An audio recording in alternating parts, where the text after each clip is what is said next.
श्री स्वामी समर्थ. नमस्कार, मी मंगल तुम्हा सर्वांचं नवीन एका व्हिडिओमध्ये अगदी मनापासून खूप खूप स्वागत करते. महाशिवरात्रीचे व्रत अतिशय प्रभावी मानले जाते. म्हणूनच अनेक कुटुंबामध्ये लोक महाशिवरात्रीचा उपवास जवळपास घरामध्ये सर्वजणच करतात. आणि महादेवांच्या भक्तांसाठी तर महाशिवरात्रीचा उपवास अत्यंत महत्त्वपूर्ण असतो.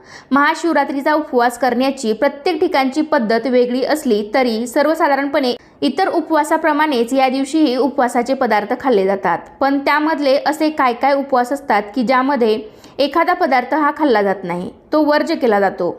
तर अगदी त्याचप्रमाणे महाशिवरात्रीच्या उपवासामध्ये असे कोणते 3 पदार्थ खायचे नाहीत हे मी तुम्हाला आजच्या व्हिडिओमध्ये सांगणार आहे, जेणेकरून तुम्हाला महाशिवरात्रीच्या व्रताचं संपूर्ण फळ मिळेल.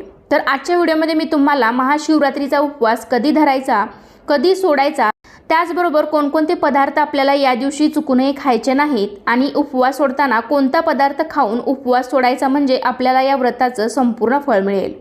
तर अशी संपूर्ण माहिती तुम्हाला मी आजच्या व्हिडिओमध्ये देणार आहे. तर त्यासाठी हा व्हिडिओ शेवटपर्यंत नक्की पहा. चॅनलवरती नवीन असाल तर चॅनलला नक्की सबस्क्राईब करा. कमेंटमध्ये ओम नमः शिवाय लिहायला विसरू नका. लगेचच आजच्या व्हिडिओला सुरुवात करूयात. माघ कृष्ण चतुर्दशी ही तिथी महाशिवरात्री म्हणून साजरी केली जाते. तर यावर्षी 15 फेब्रुवारी 2026 रोजी महाशिवरात्रीचे व्रत केले जाणार आहे. तर या दिवशी भगवान शिवाची आराधना आणि प्रार्थना करून व्रत केले जाते.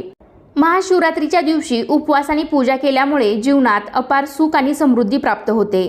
या दिवशी बऱ्याच ठिकाणी म्हणजे सर्वत्र महाशिवरात्रीला उपवास केला जातो, पण खरं तर शरीर शुद्धीकरणासाठी उपवास केले जातात. तर महाशिवरात्रीचा उपवास हा एकादशीप्रमाणे पूर्ण 24 तासासाठी केला जातो. म्हणजे तुम्ही 15 फेब्रुवारीला सकाळी उपवास केला तर तो रात्री सोडायचा नाही, तो रात्रीसुद्धा तुम्ही उपवासाचे पदार्थ खायचे आहेत आणि दुसऱ्या दिवशी म्हणजे 16 फेब्रुवारीला तुम्ही सकाळी हा उपवास सोडू शकता. हा उपवास दिवसभर करायचा आहे, रात्रभर करायचा आहे आणि दुसऱ्या दिवशी सकाळी आपल्याला हा महाशिवरात्रीचा उपवास सोडायचा आहे. तसेच ज्या स्त्रियांना मासिक धर्म आहे तर त्या स्त्रिया मात्र ही पूजा करू शकत नाहीत, पण मात्र त्यांनी उपवास नक्की करावा आणि मनातल्या मनात महामृत्युंजय मंत्र किंवा ओम नमः शिवाय हा मंत्र जप करू शकता. त्यामुळे सुद्धा तुम्हाला या व्रताचे संपूर्ण फळ मिळेल. कारण असं म्हणतात की भोलेनाथ भोले बाबा आहेत. अगदी साध्या सुध्या पूजेने सुद्धा ते आपल्यावरती प्रसन्न होतात. त्यामुळे अगदी साधी जरी पूजा तुम्ही मनापासून केली तरी त्याचं फळ तुम्हाला नक्कीच मिळेल. त्याचबरोबर जी लहान मुलं आहेत, वृद्ध किंवा म्हाताऱ्या व्यक्ती आहेत ज्या की वारंवार आजारी असतील किंवा आता हल्ली बऱ्याच जणांना शुगरचं वगैरे प्रमाण आहे तर त्यांना गोळ्या वगैरे घ्याव्या लागतात, किंवा गर्भवती स्त्रिया आहेत, तर या सर्वांनी कोणत्याही प्रकारचा उपवास किंवा कोणत्याही नियमांचं पालन करण्याची कोणतीही आवश्यकता नाही. फक्त त्यांनी केवळ भगवान शिवशंकरांचे महादेवाचे स्मरण करावं, मनातल्या मनात जप करावा. एवढं जरी त्यांनी मनापासून केलं तरी त्यांना पुण्याची प्राप्ती होते आणि महाशिवरात्रीच्या व्रताचं फळसुद्धा त्यांना मिळतं. आता हे व्रत कसं केलं जातं, तर हे व्रत 3 प्रकारे केलं जातं. एक म्हणजे निर्जळी म्हणजे कडक उपवास. तर या व्यक्ती दिवसभरात पाण्याचा थेंबही घेत नाहीत, असा उपवास म्हणजेच निर्जळी उपवास. पण हा उपवास ज्यांना शक्य आहे त्यांनीच करावा, अन्यथा एवढं कडक व्रत करण्याची काहीही आवश्यकता नाही. आणि दुसरं म्हणजे फलाहारी व्रत. म्हणजे बरेच जण या व्रतामध्ये या उपवासामध्ये दूध आणि फळे याचा समावेश करतात. शेंगदाणे, तळलेले चिप्स, उपवासाचे पदार्थ जे काही असतील तर ते खाऊन सुद्धा हा उपवास केला जातो. आणि तिसरं म्हणजे असं सांगितलं जातं की या उपवासाला शक्यतो मिठाचं सेवन करू नये. म्हणजे आपलं समुद्री मीठ असतं तर ते या उपवासाला चालत नाही असं म्हणतात. पण अनेक जणांना हे सुद्धा जमत नाही, म्हणजेच बिना मिठाचे पदार्थ खायला बऱ्याच जणांना जमत नाही. तर त्यांनी शक्यतो सैंधव मिठाचा वापर करावा. ते थोडं गुलाबी रंगाचं असतं, ते तुम्ही उपवासाला खाल्लं तरीही चालू शकतं. उपवास करताना मात्र आपण शरीर शुद्धीसाठी उपवास करतो, पण आपलं मनही या दिवशी तेवढंच स्वच्छ असणं गरजेचं आहे. चांगले विचार आपल्या मनामध्ये असणे गरजेचे आहेत. म्हणजे या दिवशी आपलं आचरण हे चांगलं असावं. कोणाशीही वादविवाद, शिव्याशाप अशा गोष्टी करू नये, कोणाशीही भांडण करू नये. तर या दिवशी सर्वांशी प्रेमाने वागावे, गोड बोलावे. उलट या दिवशी शक्यतो जास्तीत जास्त वेळ शिवाच्या ध्यानधारणेमध्ये घालवावा, मंत्र जप करण्यात घालवावा. असं केल्याने महादेव तुमच्यावरती लवकर प्रसन्न होतील. उपवासाच्या दिवशी आपल्याला नेहमीपेक्षा थोडं आणि सात्विक अन्न घ्यायचं आहे.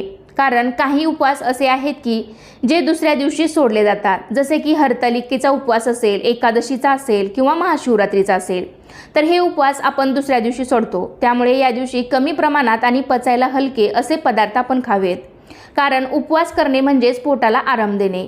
त्यामुळे शक्यतो आपण कमीत कमी आणि हलके पदार्थ खाण्यावर भर द्यावा। त्यातल्या त्यात तुम्ही खजूर, राजगिरा, रताळे, सुकामेवा, फळे अशा पदार्थांचा जास्तीत जास्त समावेश करावा, किंवा मग तुम्ही फळांचा रस किंवा नारळ पाणी यांचा सुद्धा तुम्ही आहारामध्ये समावेश करू शकता। त्याचबरोबर बघा, गाव बदललं की सगळ्या पद्धती सुद्धा बदलतात। हेच पदार्थ खाल्ले पाहिजेत किंवा हे नाही खाल्लं पाहिजे किंवा हे व्रत करत असताना हा पदार्थ चालत नाही, असं आपण प्रत्येक गावामध्ये वेगवेगळ्या पद्धतीने ऐकतो। आणि बऱ्याच जणांना हे माहिती सुद्धा असेल की महाशिवरात्रीच्या उपवासाला वरई म्हणजेच बऱ्याच ठिकाणी याला भगर सुद्धा म्हणतात, तर ही भगर किंवा वरई शक्यतो आमच्या भागामध्ये तरी खाल्ली जात नाही, म्हणून मी तुम्हाला सांगत आहे। म्हणजे आमच्या भागामध्ये शक्यतो महादेवाचा कोणताही उपवास असेल, म्हणजेच सोमवार असतील किंवा श्रावण महिन्यातील सोमवार असतील, प्रदोष व्रत असेल किंवा महाशिवरात्री असेल, तर या महादेवाच्या उपवासाला आमच्या भागात तरी भगर खाल्ली जात नाही, म्हणजेच वरईचे पदार्थ वरई खाल्ली जात नाही। जर तुमच्याकडे वरई किंवा वरईचा भात वगैरे खाण्याची पद्धत असेल तर तुम्ही नक्कीच खाऊ शकता। पण ज्या व्यक्ती पहिल्यांदाच हे व्रत करणार असतील तर शक्यतो त्यांनी भगर किंवा भगरीचे पदार्थ सोडून इतर सर्व उपवासाचे पदार्थ खाऊ शकता। तसेच या दिवशी आपल्याला चुकून सुद्धा मांसाहार करायचा नाही। कांदा लसूण सुद्धा आपल्याला पूर्णपणे वर्ज्य करायचा आहे। या दिवशी चुकून सुद्धा मटण, मासे, अंडी किंवा कोणतेही व्यसन करू नका। बघा, आपण श्रावण महिन्यामध्ये सुद्धा संपूर्ण महिनाभर मांसाहार वर्ज्य करत असतो, तर अगदी त्याचप्रमाणे महाशिवरात्रीला सुद्धा आपल्याला या पदार्थांचं सेवन चुकून सुद्धा करायचं नाही। कारण आपण म्हणतो की शंकर भोले आहेत, पण तेवढेच ते लवकर क्रोधित सुद्धा होतात, म्हणजे लगेच त्यांना राग येतो। त्यामुळे अशा या पवित्र दिवशी जर तुम्ही अशा काही पदार्थांचं सेवन केलं तर आपल्याला या व्रताचं फळ मिळणार नाही। या दिवशी शक्यतो जास्तीत जास्त आपण भगवान शंकराचे ध्यान करायचे आहे। सोप्यात सोपा ओम नमः शिवाय या मंत्राचा जप करावा, कारण असे म्हटले आहे की महाशिवरात्रीचा उपवासात रात्री जागरण करावे, याने व्रताचे अधिक पुण्यफळ आपल्याला मिळते। शिवपुराणात महाशिवरात्रीच्या रात्री जागरणाचे महत्त्व सांगितले आहे, त्यामुळे जमेल तेवढे जास्तीत जास्त तुम्ही महादेवाची सेवा करा। तर मी तुम्हाला सांगितले की हा उपवास कसा करायचा, दिवसाही करायचा, रात्रीही करायचा आणि दुसऱ्या दिवशी सकाळी सोडायचा। महिलांनी केस वगैरे तुम्ही या दिवशी धुवू शकता, काहीही अडचण नाही, कारण त्या दिवशी बुधवार आहे। या उपवासाला तुम्ही वरई सोडून म्हणजेच भगर सोडून इतर उपवासाचे पदार्थ खाऊ शकता। तर बघा, आता बऱ्याच ठिकाणी उपवास हा दही भात खाऊन सोडला जातो। म्हणजे थोडक्यात सांगायचं झालं तर उपवास सोडताना सुद्धा आपल्याला सात्विकच अन्न ग्रहण करायचं आहे, म्हणजे आपल्याला दिवसभर केलेल्या उपवासाचं संपूर्ण फळ मिळेल। म्हणजे उपवास सोडताना तुम्ही कोणत्याही प्रकारचा मांसाहार किंवा मसालेदार पदार्थांचं सेवन करू नका। जर शक्य झालं तर एखादा गोडाचा पदार्थ खाऊन, दही भात खाऊन किंवा मग तुम्ही जेवण बनवलं असेल तर साधं सात्विक वरण भात, भाजी पोळी, चपाती असं जेवण करून सुद्धा तुम्ही उपवास सोडू शकता। अनेक ठिकाणी बघा, जेवताना कांदा खातात, तर शक्यतो हा उपवास सोडताना तुम्ही कच्चा कांदा खाऊ नका। साधे आणि सात्विक अन्न ग्रहण करूनच तुम्ही हा उपवास सोडा, जेणेकरून तुम्हाला केलेल्या व्रताचं या उपवासाचं संपूर्ण फळ मिळेल। कारण हे व्रत अतिशय प्रभावी मानले जाते। असे म्हणतात की कुमारिकांना चांगला नवरा मिळावा म्हणून हा उपवास करावा। तसेच विवाहित स्त्रिया पुरुषांनी सुखी संसारासाठी हा उपवास करावा।